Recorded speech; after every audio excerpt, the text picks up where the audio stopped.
Assalamualaikum warahmatullahi wabarakatuh. Selamat datang di Editalk 2024, di mana Editalk sendiri merupakan podcast yang diselenggarakan oleh EDSA dan disiarkan di YouTube, dan insya Allah akan dilaksanakan setiap 1 bulan sekali. Dan mungkin untuk teman-teman mohon dukungannya dan doanya untuk ke depan Editalk ini.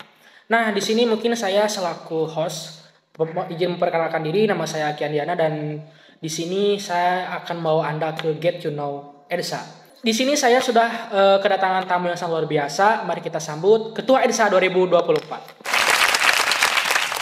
Bagaimana kabarnya? Baik, alhamdulillah. Kian gimana kabar? Alhamdulillah baik juga. Alhamdulillah. Oke teman-teman, karena di sini juga sudah ada di hadapan kita ya sosok yang sangat luar biasa ini. Mungkin sebelum kita ngobrol jauh nih, lebih baiknya manggil enaknya gimana gitu? Apa ketum atau ketua gitu? Kalau saya sih biasanya dipanggil Neok ya. bebas gimana Kian? Oke, mungkin saya di sini enaknya manggil Tom aja ya. Boleh kan? Boleh. Mohon izin ketua. Siapa? Oke, saya manggilnya Tom aja gitu. Oke, Tom, sebelum kita lebih jauh, boleh mungkin Tom sendiri untuk memperkenalkan diri terlebih dahulu. Perkenalkan teman-teman, saya Pratama Nur Fadilah. Kebetulan saya dari angkatan 2022. 2022 dari kelas apa? Dari kelas A kebetulan. Kelas A, luar biasa sekali. Oke Tom, setelah kita mengetahui ya siapa nama dari Ketua EDSA kita sendiri, namanya Pratama Nur Fadilah dari angkatan 2022 dan dari kelas A begitu teman-teman. Nah, mungkin sebelum kita menggali lebih lanjut gitu, mungkin teman-teman sendiri masih ada yang penasaran dan belum tahu di mana sih rumah Ketua EDSA sendiri gitu, alamatnya mungkin boleh di-spill dikit-dikit lah, barangkali dari teman-teman ada yang ingin bersilaturahmi dan berkunjung ke rumah Tom gitu. Kebetulan saat ini saya tinggal di Ciamis Kian. Oh, Ciamis. Sekarang kos di sini atau gimana? Saya PP kebetulan karena PP. Ya masih hitungannya masih dekat lah, setengah jam gitu dari rumah ke kampus tuh. Jadi sayang kalau nggak kos tuh masih bisa pulang gitu. Apakah ada keinginan untuk kos nanti ke depan ya? Takutnya gitu ada waktu yang hektik dan iya sih sebenarnya ada, cuman saya punya teman gitu, kenapa nggak memanfaatkan? Jadi saya kadang juga ikut ke kosan teman gitu, ikut tidur gitu. Kalau misal udah terlalu larut buat pulang gitu. Nah, tadi untuk membicarakan alamat Tun, mungkin di sini saya langsung saja ya untuk lebih mengetahui siapa sih sosok Tum Tama ini gitu. Mungkin di sini saya ingin bertanya dan juga menjadi penasaran buat teman-teman semua. Karena sekarang diketahui Tum ini sebagai Ketua EDSA ya di 2024. Nah, mungkin sebelum menjadi Ketua EDSA, pengalaman apa sih yang pernah Tum Tama jalani sebelum kuliah gitu, pengalaman organisasi ya? Boleh mungkin diceritakan sedikit Tum untuk pengalamannya sendiri. Berarti sepanjang saya menjenjang ini ya sekolah gitu. Jujur gitu dulu gak ada sama sekali minat atau keinginan gitu buat gabung masuk ke organisasi. Cuman ya waktu itu tuh pada saat SMP kebetulan saya gabung OSIS di SMP. Betul. Di SMA. Maaf Tum, potong, kebetulan seberapa lama tuh? Berapa periode di SMP? Satu periode. Kelas 8 kalau nggak salah. Iya.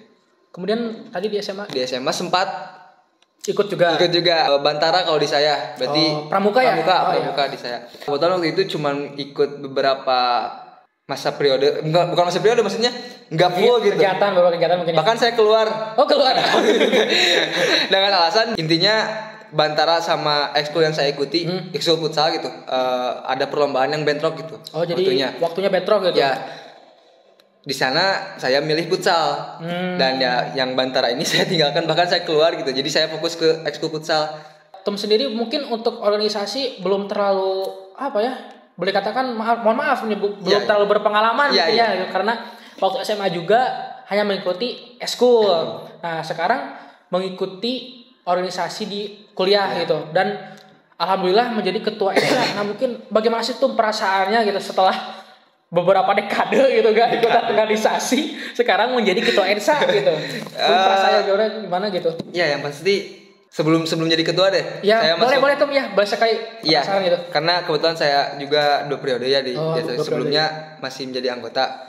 Dan pada saat itu saat saya menjadi anggota juga masih masih belum melek lah sama apa itu organisasi, gimana aja organisasi. Betul. Namun di sini pada saat itu ya saya ada keinginan untuk belajar, kepo lah. Sebenarnya dunia organisasi yang sebenarnya itu kayak gimana gitu. Penasaran lah gitu. Jadi ya periode kemarin berjalan belajar. Periode selanjutnya tiba-tiba jadi gitu. Luar biasa sih, Tom, luar biasa menurut saya gitu. Itu sebuah prestasi yang sangat membanggakan buat diri Tom sendiri dan keluarga mungkin ya, menjadi ketua EDSA di 2024 gitu. Nah, mungkin tadi setelah membahas pengalaman organisasi gitu, ini saya ingin menanyakan juga, ada penasaran gitu ya. Kan sekarang tuh sudah menjadi ketua EDSA. Sebelumnya juga pernah mengikuti sebagai anggota ya. Nah, yang ingin saya tanyakan ini, bagaimana sih pandangan Tom sendiri terkait makna EDSA gitu tuh? Mungkin boleh dijelaskan kepada teman-teman. Memaknai EDSA gitu ya? Iya. Makna EDSA bagi Makna saya? EDSA Mungkin EDSA ya bagi saya bukan hanya sebuah suatu perkumpulan ataupun ya organisasi ya, betul. Di lingkungan bahasa Inggris khususnya. Bagi saya ya itu tadi, saya orang yang tidak tahu mengenai organisasi, seperti apa itu organisasi.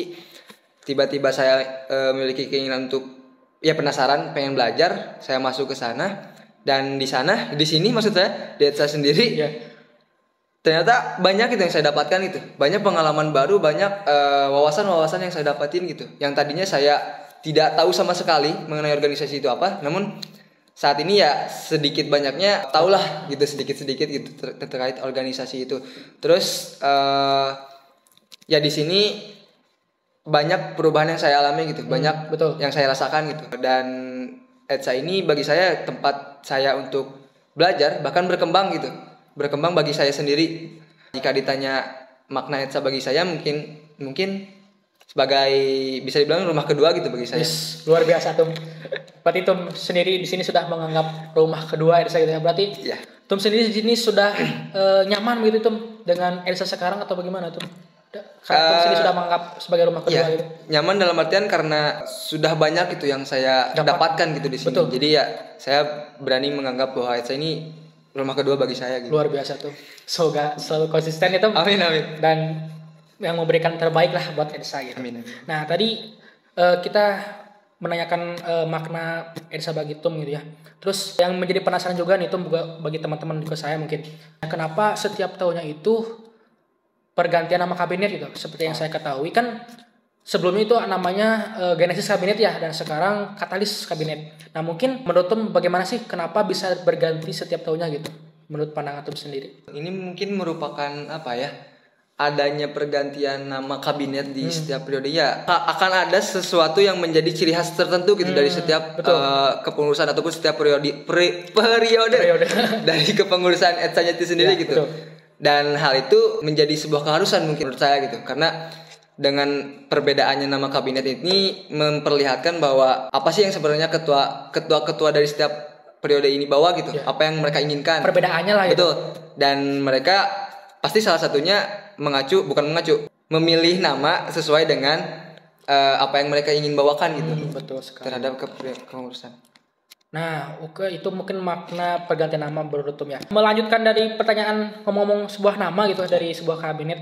Nah, kan seperti yang kita ketahui, sekarang nama kita ini adalah Kabinet Katalis. Nah, menurut Tom sendiri, kenapa gitu Tom memilih nama Kabinet Katalis pada periode sekarang gitu?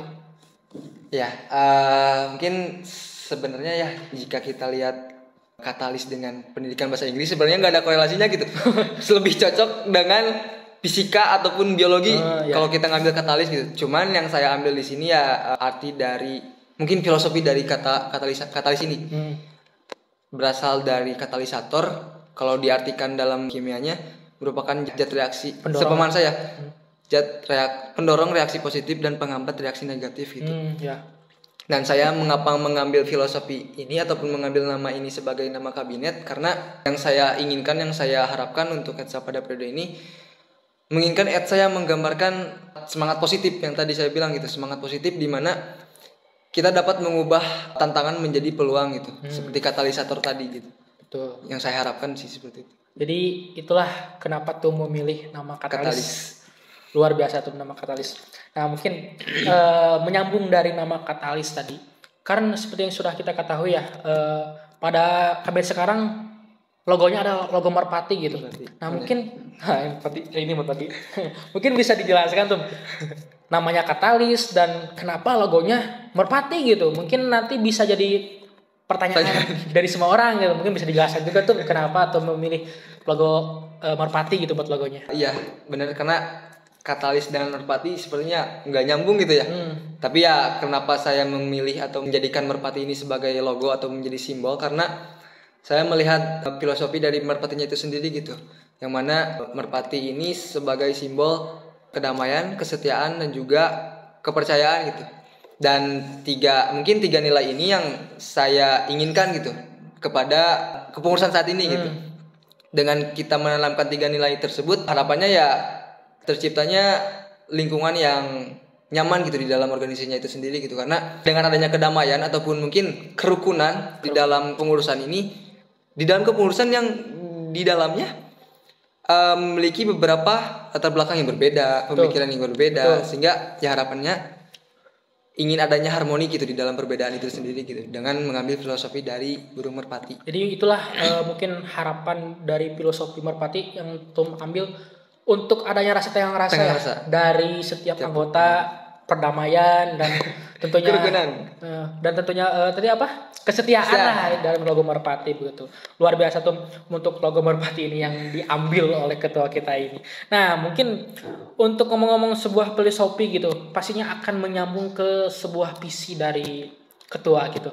Mungkin apa sih harapan dari Tum Tama sebagai ketua dari visi yang sekarang dijalani di organisasi sekarang gitu?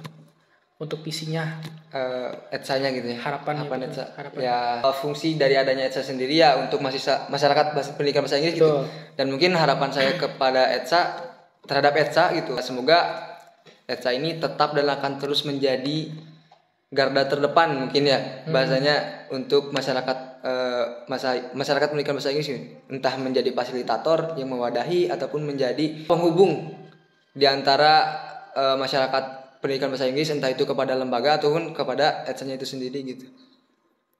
Itu sih yang saya harapkan untuk ETSA-nya. Mungkin untuk pengurusnya terhadap ETSA, yaitu tadi saya harap mereka di ETSA ini menemukan ataupun menemukan jati diri mereka gitu.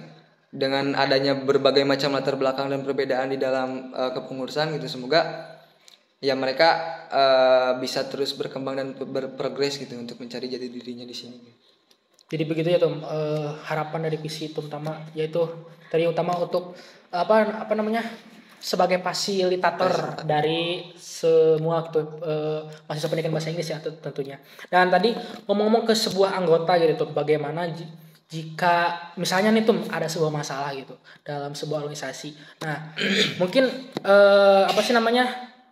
bagaimana itu cara Tum dalam mengambil keputusan dan melibatkan semua anggota gitu dari kepengurusan Tum sendiri. Kan seperti yang ketahui banyaklah pemimpin-pemimpin yang suka mengambil keputusan seenaknya gitu. Mungkin bagaimana pandangan Tum terkait mengambil keputusan tersebut gitu. Mungkin ini konteksnya dalam permasalahan gitu. Permasalahan betul. Dinamika mungkin yang akan selalu ada gitu di dalam organisasi. Nah, jika ditanya dalam proses pengambilan keputusan, itu sih kembali kepada pemimpin ataupun pada saat momen-momen tertentu. Kondisi mungkin itu. Kondisi. Ya. Karena yang saya sejauh ini gitu ya, ada beberapa momen ataupun beberapa saat yang mana saya harus mengambil keputusan itu secara langsung. Tidak bisa menunggu, ya intinya tidak bisa, ya harus pada saat itu juga gitu. Tapi di sisi lain di waktu lain gitu, saya juga selalu terbuka gitu dalam melibatkan pengurus dalam mengambil keputusan, karena saya sangat-sangat membutuhkan gitu bagaimana pandangan dari teman-teman yang lain, bagaimana perasaan yang mereka rasakan gitu. Karena ketika kita mengambil keputusan tidak mengetahui seluruh pandangan dari secara keseluruhan gitu ya, sepertinya itu akan mempengaruhi, adalah pihak-pihak yang terpengaruh gitu terhadap keputusan yang saya ambil gitu. Jadi saya selalu terbuka gitu melibatkan pengurus dalam pengambil keputusan, entah itu melalui diskusi, musyawarah, bahkan rapat gitu. Jadi pastinya kalau kita mengambil keputusan pasti ada sebelah pihak yang dirugikan dan diuntungkan ya tuh. Jadi tidak selalu diuntungkan gitu aja. Jadi itu sebenarnya lebih ke kondisi bagaimana yang terjadi pada saat itu ya tuh. Oke, tadi tuh membicarakan sebuah keputusan ya. Mungkin di sini yang menjadi penasaran juga sih cara Tum Tama untuk memperkuat identitas EDSA gitu di tengah keberadaan perubahan di zaman sekarang itu. Kunci pertama ya ataupun langkah pertama yaitu ya konsisten gitu.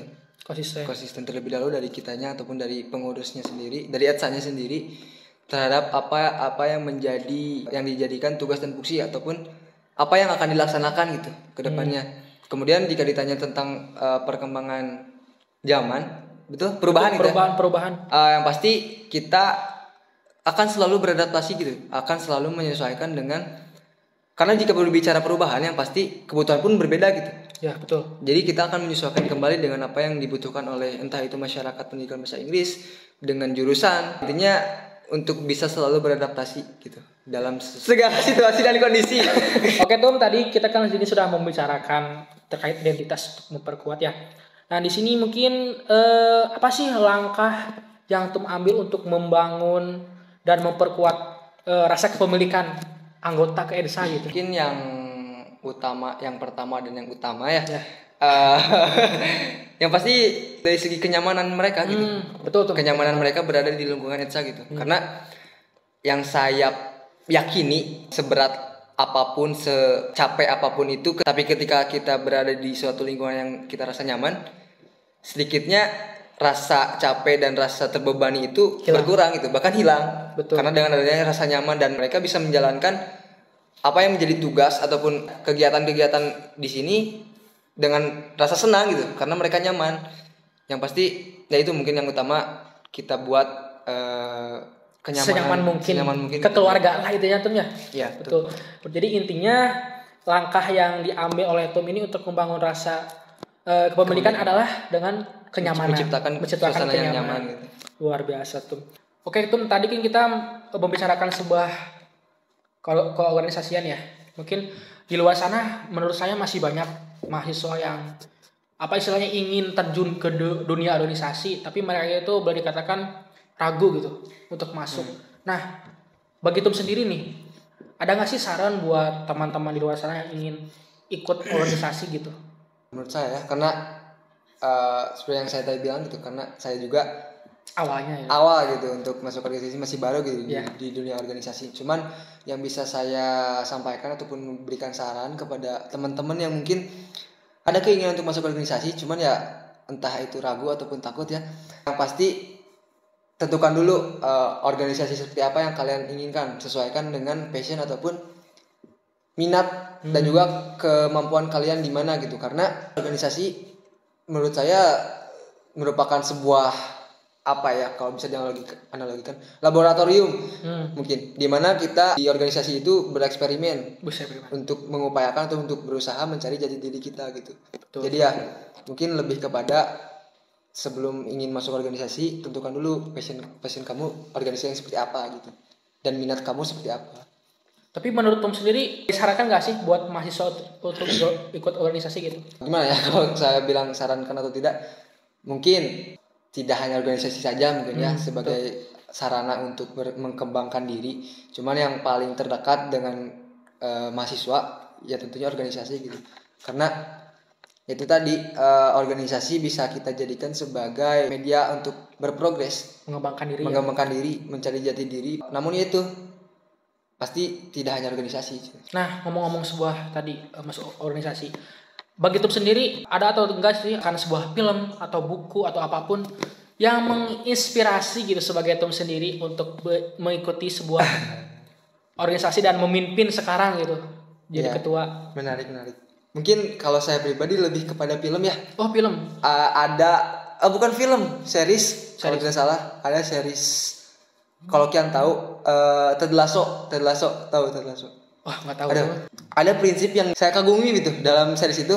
Ted Lasso menanamkan prinsip kepada anak-anaknya itu belief. Jadi dia menuliskan tulisan belief dan dipasang di ruangan ganti. Oh. Dan setiap klub ini bermain, kalah menang, mereka selalu tertuju kembali kepada belief. Karakter daripada Ted Lasso ini juga jadi sebuah inspirasi gitu buat saya. Nah, mungkin Tom, karena kita juga sudah berada di penghujung acara ini, bolehlah menyampaikan kesannya untuk pengurus EDSA Katalis 2024 bagi Tom sendiri kepada teman-teman anggota gitu. Ingin saya sampaikan terlebih dahulu ya ucapan terima kasih gitu yang sebesar-besarnya karena mereka telah mau menemani. Terima kasih kembali. Mau menemani, bahkan mau berprogres bareng gitu di sini gitu. Alhamdulillah. Pesan sederhananya ya jangan berhenti untuk belajar gitu, jangan berhenti untuk penasaran, tetap berkeinginan untuk terus berkembang. Ada suatu quote yang menjadi favorit saya gitu. Gimana tuh? Analogi sebuah air mendidih gitu. Air mendidih yang membuat kentang lembek dan mudah hancur adalah air yang sama gitu, yang membuat satu butir telur menjadi keras.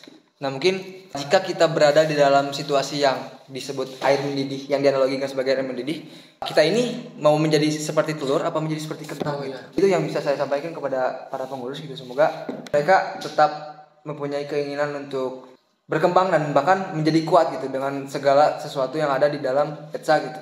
Untuk pengurus EDSA gitu ya, tadi sudah disampaikan apa pesan yang ingin Tum harapkan untuk pengurus EDSA ke depannya begitu. Itulah episode podcast kali ini yang mana kami telah mendatangkan tamu yang luar biasa. Terima kasih juga untuk Tum Tama yang telah menghadiri kesempatannya dan meluangkan waktunya dan berbagi pengalaman untuk kita semua. Dan buat teman-teman, terima kasih juga telah menyaksikan dan mendengarkan podcast IDITalk 2024 ini. Semoga bermanfaat juga untuk teman-teman. Dan jangan lupa subscribe dan komen, like juga YouTube EDSA. Terima kasih. Wassalamualaikum warahmatullahi wabarakatuh.